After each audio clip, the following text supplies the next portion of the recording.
2 ఆకాశమును భూమియు వాటిలోనున్న సమస్త సమూహమును సంపూర్తి చేయబడెను. దేవుడు తాను చేసిన తన పని 7వ దినములోగా సంపూర్తి చేసి, తాను చేసిన తన పని ఎంతటి నుండి 7వ దినమున విశ్రమించెను. కాబట్టి దేవుడు ఆ 7వ దినమును ఆశీర్వదించి పరిశుద్ధపరచెను. ఏలయనగా దానిలో దేవుడు తాను చేసినట్టియు, సృజించినట్టియు తన పని అంతటి నుండి విశ్రమించెను. దేవుడైన యెహోవా భూమిని ఆకాశమును చేసిన దినమందు భూమ్యాకాశములు సృజించబడినప్పుడు వాటి ఉత్పత్తిక్రమము ఇదే. అదివరకు పొలమందలి ఏ పొదయు భూమిమీద నుండలేదు. పొలమందలి ఏ చెట్టును మొలవలేదు.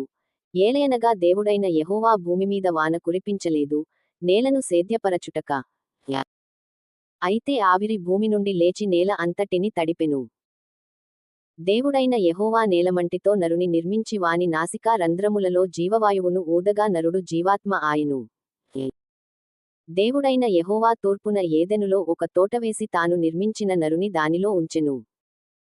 మరియు దేవుడైన యెహోవా చూపునకు రమ్యమైనదియు ఆహారమునకు మంచిదియునైన ప్రతి వృక్షమును, ఆ తోట మధ్యను జీవవృక్షమును, మంచి చెడ్డల తెలివినిచ్చు వృక్షమును నేల నుండి మొలిపించెను.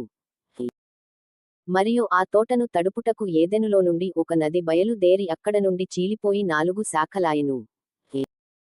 మొదటిదాని పేరు పీషోను. అది హవీలా దేశమంతటి చుట్టూ పారుచున్నది. అక్కడ బంగారమున్నది. ఆ దేశపు బంగారము శ్రేష్టమైనది.